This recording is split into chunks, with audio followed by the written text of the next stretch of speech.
El agua dulce de nuestro planeta es poca. Es un estado casi terminal de un cuerpo de agua. Para este siglo XXI el conflicto es por agua. El cambio climático no está en el futuro, está ya ocurriendo. Los problemas del agua hoy en día son problemas de organización y de gestión.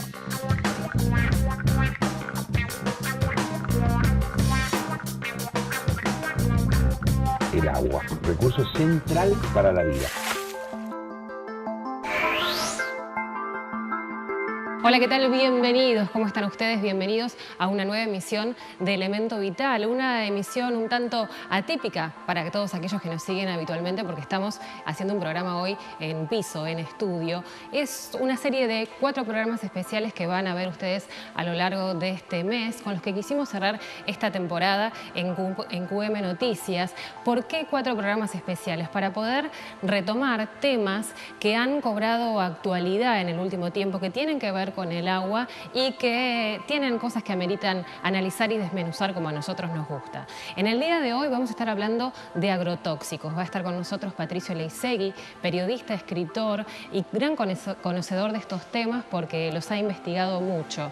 ¿Y por qué elegimos precisamente hablar de los agrotóxicos? Hemos ya hablado de los agroquímicos en general, de su impacto en el ambiente, pero se ha dado en el último tiempo una serie de cuestiones que nos gustaría poder analizar un poco más en profundidad.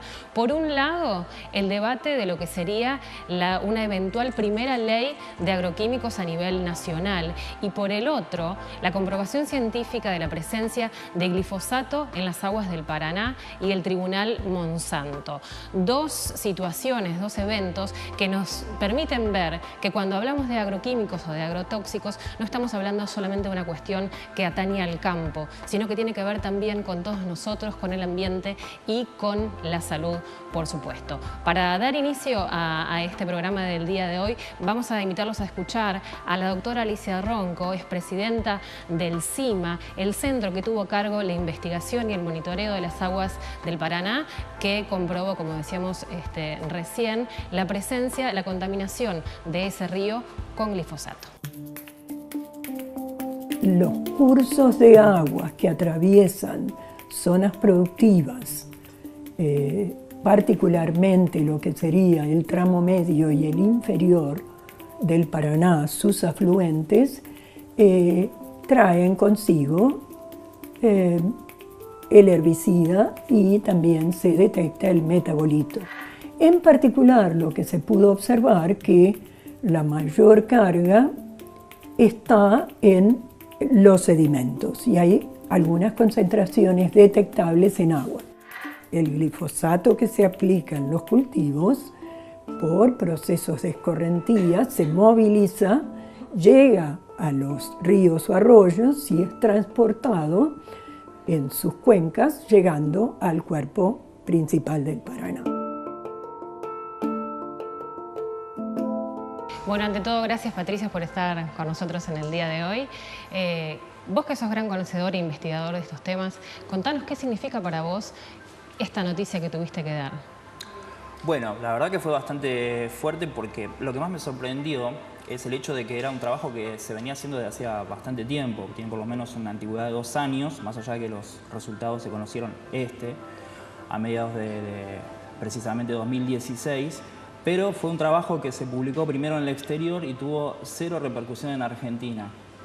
O sea, lo cual me llamó muchísimo la atención. La verdad que el acceso a la información sobre lo que pasó con el Paraná me llega directamente de los mismos científicos que habían hecho el estudio, en un punto dando a entender de que había una decisión de no divulgar este contenido, ¿no es cierto? Porque había sido publicado en el exterior, había cumplido todas las pautas científicas que siempre se establecen para este tipo de trabajos, que es esto, ¿no? La evaluación científica de la comunidad internacional, la publicación y el hecho de que eso te da una validez total.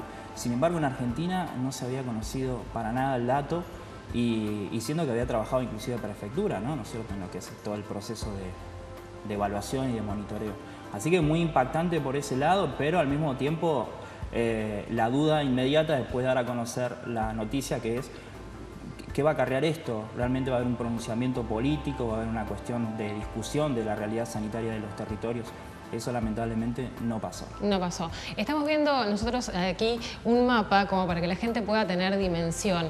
Lo que está pintado de verde es el área en el que se cultiva soja en la Argentina, y el otro mapita muestra el área, digamos, o la concentración de glifosato, ¿no? Sí.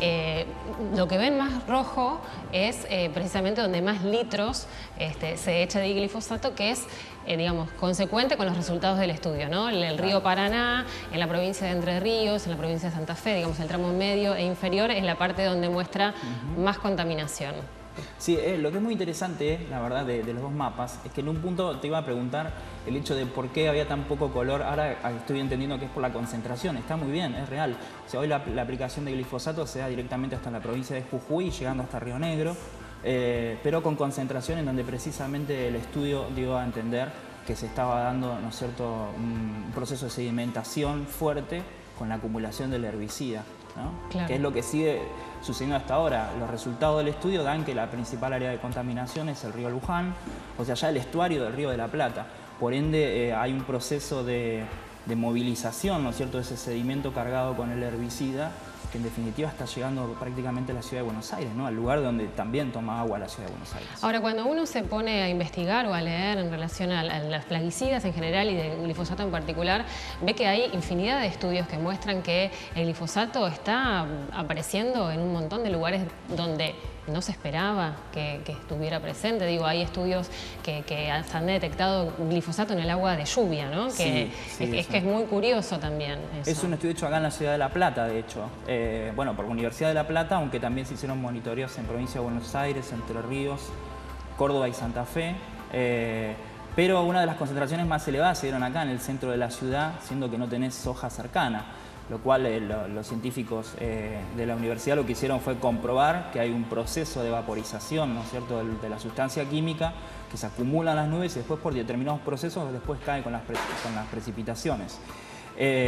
Hoy digamos que tenés suficientes argumentos para erradicar esta idea de la inocuidad del glifosato, que durante mucho tiempo fue la bandera de empresas como Monsanto o de la misma cámara, ¿no es cierto?, que aglutina a los fabricantes en la Argentina. Hoy no se puede sostener ya que el glifosato es inocuo, sino más bien lo difícil es establecer hasta dónde no va a llegar el glifosato, porque lo tenemos en la lluvia, lo tenemos en los alimentos, lo tenemos en los sedimentos, ¿no? Esta cosa del río de Paraná justamente, y todo el tiempo se van acumulando pruebas, ¿no? Como pasó el año pasado también con los productos que llegan ¿cómo se dice?, de uso en la salud, las gasas, los algodones, que también están contaminados con glifosato, ¿no? Eso se demostró acá. Precisamente tenemos una declaración de Damián Marino, uno de los investigadores de la ciudad de La Plata, que encontraron, como vos decías recién, glifosato en los productos fabricados con algodón. A partir de esa información de un accidente de laboratorio, por decirlo de alguna manera, y la información de producción argentina, empezamos a desandar un camino y ahí nos mandamos a comprar 50, 60 paquetes de algodón de distintas marcas, distintos lotes, gasas de esas estériles que uno compra para herida, hisopos de los que se usan para la ducha, para la oreja. Y ahí empezamos ya ahora toda una sistemática de análisis y empezar a verificar la presencia, que realmente estaba presente como algo sistemático y que indudablemente tenía que ver con la forma de producción. Cuando uno empieza a buscar en el historial, más del 90% del algodón que se produce en Argentina es transgénico. Bueno, estamos viendo además que uno habla de glifosato, piensa en la soja, pero se encuentra con un montón de productos que también reciben la fumigación directa o indirectamente, ¿no? Porque el glifosato y los plaguicidas se usan en casi todos los cultivos que se hacen en la Argentina, ¿no? Sí, hoy tenés un paquete, digamos, tecnológico que directamente comprende todos los cultivos, es real. Esto directamente está certificado por cifras de CASAFE, que es una de las entidades que aglutina precisamente a las fabricantes de agroquímicos. En las estadísticas anuales que ellos divulgan, hasta hace unos años se ocupaban un poco de mostrarlas. Lamentablemente hace 2 años que CASAFE niega totalmente el acceso. Podías ver realmente la cantidad de producto que lleva a cada cultivo en Argentina, que inclusive abarca lo que serían pasturas, granos almacenados, O sea, todo el proceso directamente de producción en la cadena hasta llegar a la parte industrial está afectada directamente por fumigaciones con algún tipo de producto que puede ser desde un herbicida, como el caso del glifosato, ¿no es cierto?, hasta insecticidas o productos para los hongos. ¿Y por qué llegamos a esta situación? Bueno, es un proceso muy largo. Argentina tiene más de medio siglo de utilización de productos químicos, con una intensificación que se da a partir de la irrupción de la soja en el 96, que es un producto diseñado genéticamente específica, de manera específica para trabajar con un herbicida, que fue el glifosato, lo que hacía era simplificar en un punto el trabajo agrícola. Simplemente tenías que comprar la semilla, sembrarla y fumigar con ese producto únicamente para después disfrutar de la cosecha, ¿no?, de las regalías que eso generaba. La realidad es que se estalló el uso de glifosato, que en Argentina era conocido en los 80, 90, pero se concentra a partir de esa segunda mitad y pasamos a cifras históricas de utilización de estos productos. Hay que pensar que hasta mediados de los 90 se utilizaban alrededor de 5 millones de litros anuales de agroquímicos, para estar hoy en el orden de los 300 millones anuales, de los cuales casi el 50% de esa cifra corresponde únicamente a la utilización de glifosato. Porque en ese momento lo que se utilizó para imponer este modelo fue la idea de que esto, ¿no?, solamente usamos una semilla con un producto en particular. La realidad es que la industria química utilizó esa puerta para, en definitiva, abrir y establecer un uso todavía mayor de químicos. O sea, ampliaron la paleta en un punto de agroquímicos y ahí entraron insecticidas, entraron fungicidas, entraron una batería, ¿no?, que es un negocio millonario. Claro, y además van generando también resistencias con los cuales cada vez se utiliza más. Bueno, ese es un aspecto sobre el cual muchos especialistas no se pronuncian, pero en el sector agrícola es muy conocido. El hecho de que, bueno, estos herbicidas empezaron a generar resistencia, ¿sí?, una mutación. Bueno, en realidad lo que ocurre normalmente en la naturaleza, ¿no?, una respuesta natural a esto ha hecho, en definitiva, que las malezas ya demanden más cantidad de productos, más litros, y al mismo tiempo ostenten cierta inmunidad con respecto al glifosato. Entonces eso derivó en la utilización de otros herbicidas, que en definitiva para los actores del sector es ampliar el negocio, ¿no es cierto? La realidad es que eso ya hoy representa millones de hectáreas que no pueden ser controladas de manera química por el hecho de que tenemos supermalezas. O sea, y entre utilizar más químicos, que sale más caro, y utilizar más mano de obra, volver al arado y demás, la realidad es que los productores definieron no utilizar la tierra. Son aproximadamente el 8% de la superficie agrícola productiva argentina hoy está sin utilizar por este grave problema que está en expansión. Porque cuanto más químicos estemos utilizando, más resistencia va a generar la naturaleza y obviamente va a llegar un momento que la agricultura, el cultivo, va a quedar debajo de la maleza. Claro, y además el propio INTA ha dicho que este sistema productivo, digamos, no es sustentable a muy largo plazo, ¿no? Llevamos 20 años más o menos de transgénicos y hablaban de unos 50 años de sustentabilidad, digamos, de si este sistema se mantiene. Sí, son pronósticos optimistas en un punto de hablar de 50 años. Yo no sé si realmente vamos a llegar a esos niveles porque un poco lo estabas exponiendo en el programa. Tenemos ya glifosato en el agua, llega con la lluvia, lo tenemos en los productos sanitarios. O sea, realmente es difícil sostener esto sin elevar el nivel de contaminación. Ya la presión sobre el ambiente es enorme y la presión sobre la tierra misma, ¿no es cierto? Hay que pensar que la tierra no está rindiendo lo mismo porque la soja es un producto de manera intensiva que extrae directamente todos los nutrientes de la tierra y al mismo tiempo eso obliga a más inversión económica porque necesitas reemplazar con fertilizantes. O sea, es un sistema muy tramposo porque el ingreso es fácil, es redituable, fue en un momento especial de la demanda de soja mundial y hoy por hoy nos volvimos un país soja dependiente con una demanda más pequeña, con una cotización menor del cultivo y al mismo tiempo con una tierra que ya no genera lo mismo. Precisamente sobre esto que comentaba recién Patricio, vamos a escuchar, para ir al corte, un testimonio, el de un especialista en agroecología de aquí de la ciudad de La Plata, Eduardo Serra.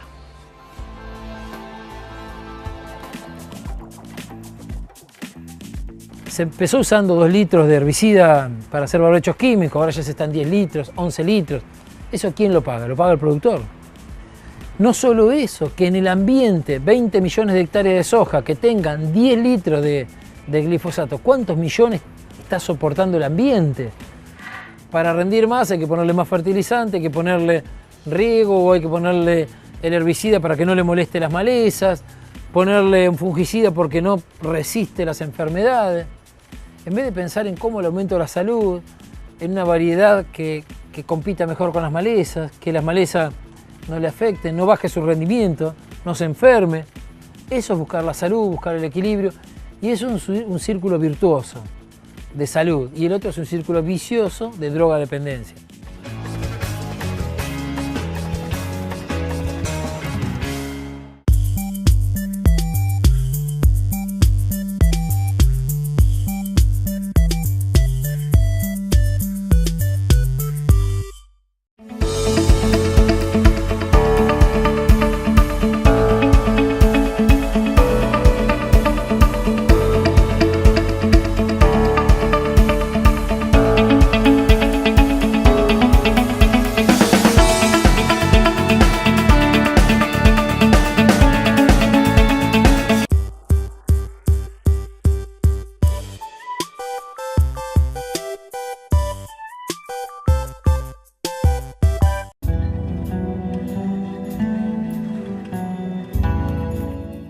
Tiempo este tipo de discusiones intentan darse en las secretarías de producción, direcciones de producción, ministerio de producción, y son cuestiones de salud, no son cuestiones de producción. Yo estoy protegiendo la salud de la gente y después vemos cómo poder seguir produciendo, pero básicamente estoy hablando de salud. Y es algo como que no entran las balas en ese chaleco, ¿viste? No lo pueden terminar de entender de que se trata de un tema naturalmente de salud. No puede ser que la legislación que habla de cómo echar veneno al lado de la gente la haga un agrónomo y no un médico. O sea, no hay ningún toxicólogo, ningún médico en las mesas que debaten estas cosas. Bueno, es fuerte lo que dice Silvana Buján, a quien le agradecemos también su testimonio de periodista especialista en ambiente de Mar del Plata. Vos, además de investigar, estuviste participando del debate, de uno de los debates de la ley de agroquímicos. Sí. ¿Es un poco así, como sí. Dice? Digo, cuando nosotros escuchamos como ciudadanos que se promulga una ley, uno cree que están todas las aristas contempladas, ¿no? Esto es... Sí, me río porque es exactamente lo que me tocó exponer en un punto en diputados, esta cuestión de que se está definiendo una ley que debería tener en definitiva relevancia desde lo sanitario, ¿no es cierto?, de hablar de la salud de la sociedad en definitiva, y no hay convocados, nunca se convocaron médicos. Hoy por hoy el discurso dominante en la utilización de agroquímicos es el hecho de tratar de apelar a las buenas prácticas agrícolas que le dicen ellos.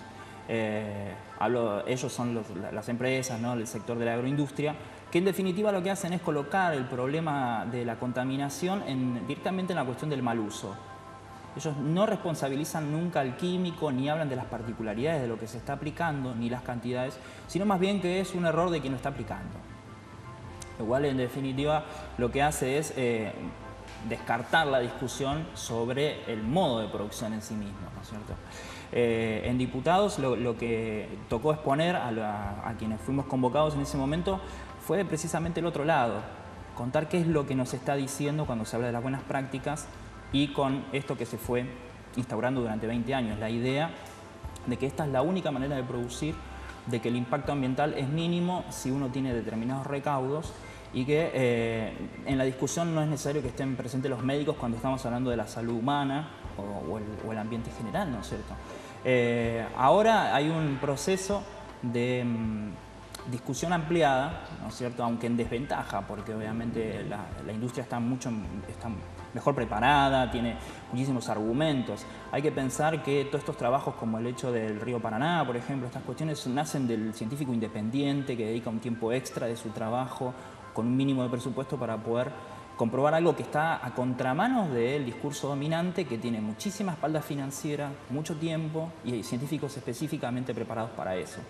En el caso de diputados, fuimos con Eduardo Cerdá, ¿no es cierto?, de Agroecología, Miriam Gorbán, de la Cátedra de Soberanía Alimentaria de la UBA, y bueno, me tocó también estar, y fue un poco tratar de explicar esto que vemos en los viajes por el interior, el hecho de las víctimas, las situaciones de contaminación en los ecosistemas, y cómo en definitiva la producción ha menguado en muchos lugares, y al mismo tiempo esto ha tenido una consecuencia fatal para lo que es la seguridad sanitaria de los pueblos. A propósito de la seguridad sanitaria y la salud, vamos a escuchar lo que decía Damián Bersaniasi, es médico de la Universidad Nacional de Rosario, es quien ha detectado, ha hecho campamentos sociosanitarios y fue invitado como testigo a lo que se dio en llamar el Tribunal Monsanto en La Haya, y así él presentaba su rol. Que en esas localidades que han quedado en el medio del área de producción de eventos transgénicos dependientes de venenos, que Monsanto y Bayer y otras empresas han introducido, hoy hay una cantidad de enfermedades como hipotiroidismo, malformaciones congénitas, abortos espontáneos, alergias y cáncer que vienen creciendo año a año y han cambiado la forma de vivir y de enfermar y morir de nuestras poblaciones. El ecocidio es hoy el principal problema al que nos enfrentamos como humanidad. La Tierra es una sola y la salud de los seres humanos no puede ser pensada por fuera de la salud de la Madre Tierra. Bueno, Damián Bersaniasi en esa declaración pone un poco en juego esto que estamos tratando acá, ¿no? No se puede producir sin contemplar la salud del ecosistema y la salud de la gente. Vos sos autor de un libro que precisamente habla de que estamos siendo envenenados, ¿no? Lo habrás visto. Sí, lamentablemente es un proceso que se va intensificando. Envenenados es un libro de 2013 que a 3 años después queda corto en el nivel de lo que se puede hablar de la tragedia. Cuando me tocó en su momento viajar por Entre Ríos, Santa Fe, esos lugares para ver estos resultados, por ejemplo, lo que exponía Damián Bersaniasi, el hecho de los campamentos sanitarios con ¿cierto? Estos indicadores, 20% de aumento en los abortos espontáneos, el hecho de las malformaciones en expansión, por ejemplo, en algunos lugares de Santa Fe. Bueno, eso realmente fue muy fuerte. Pero el último tiempo realmente las estadísticas creo que se han ampliado y el nivel de visualización de los dramas también. Yo desconocía la situación de San Salvador en Entre Ríos, fui en los últimos 2 años. San Salvador es un lugar que la capital nacional del arroz y hoy por hoy tiene un 39% de muertes por cáncer. Y cuando fue la Universidad de La Plata, por ejemplo, también la Universidad de Rosario, a hacer un campamento sanitario y midieron, encontraron glifosato hasta en el centro del pueblo, en la plaza central. Yo estuve hace 2 meses en San Salvador y te digo que de ahí me fui a un pueblo cercano que se llama Jubileo y el acopio de agroquímicos de los envases vacíos se hace en el centro del pueblo. O sea, yo estuve caminando y saqué fotos y demás y estaba todo apilado ahí, abierto, a cielo abierto, frente al principal almacén del pueblo donde la gente entraba y salía.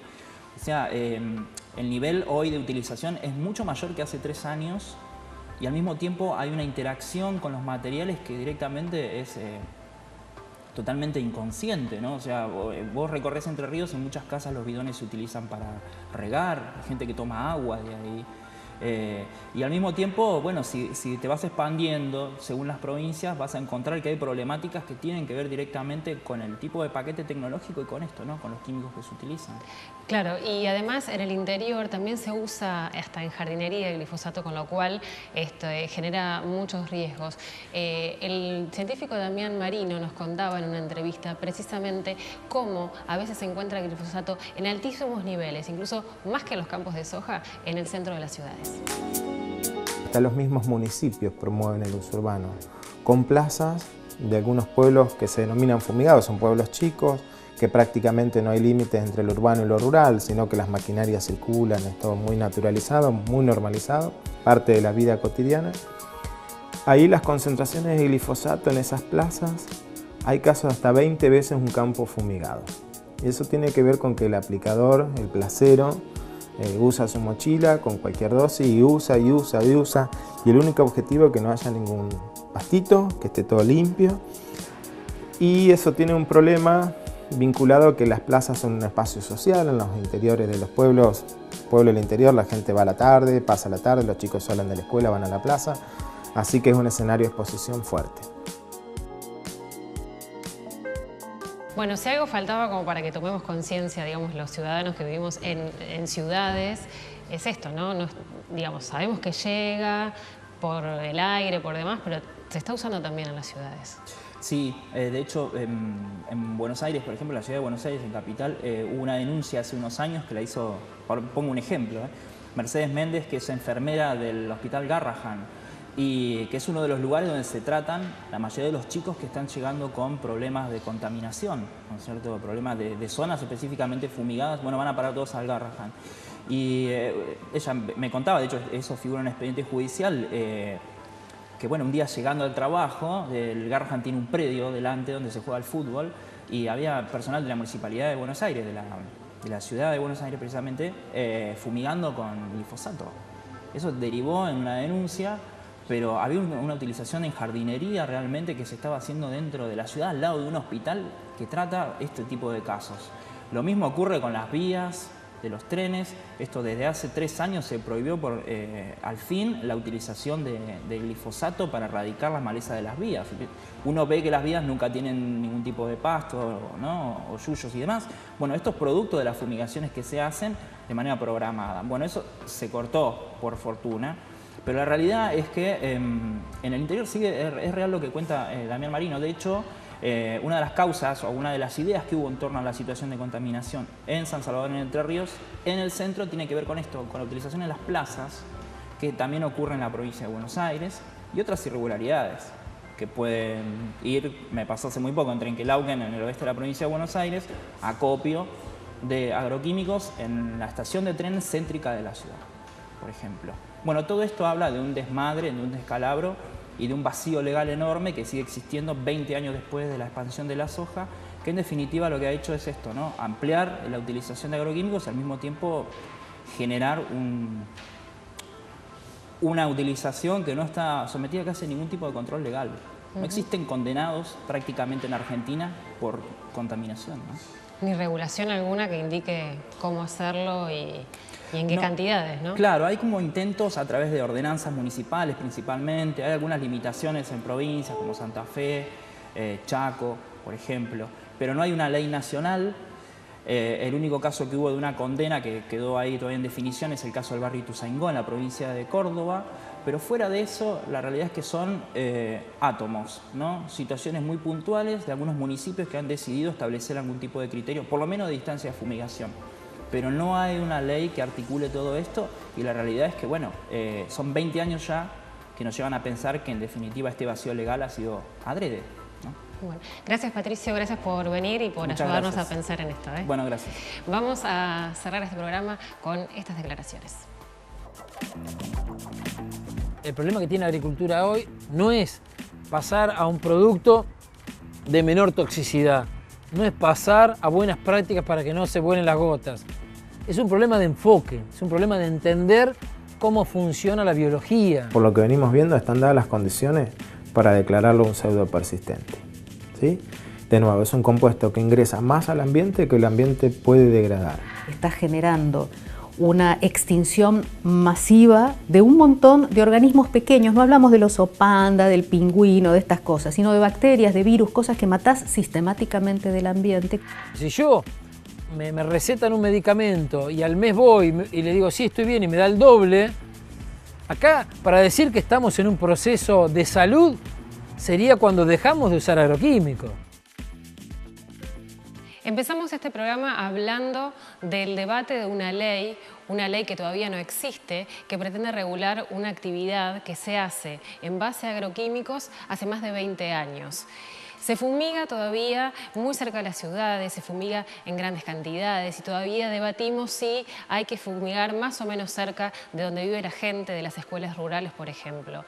Y lo que falta, la gran carencia que tiene la Argentina es una ley que establezca principios mínimos precautorios que beneficien no al sector que produce y a la agronomía, sino que tenga en cuenta la salud de las personas y la sustentabilidad del ambiente. Nos falta poder pensar, como pasa en casi todos los temas que atañen al agua, de manera integral, pudiendo contemplar todas estas posibilidades y, por supuesto, pensando también en el planeta, en el ambiente, que es lo que nos va a sostener a lo largo del tiempo.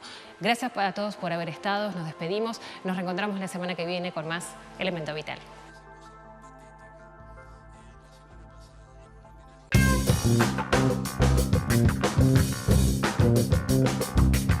El agua, recurso central para la vida.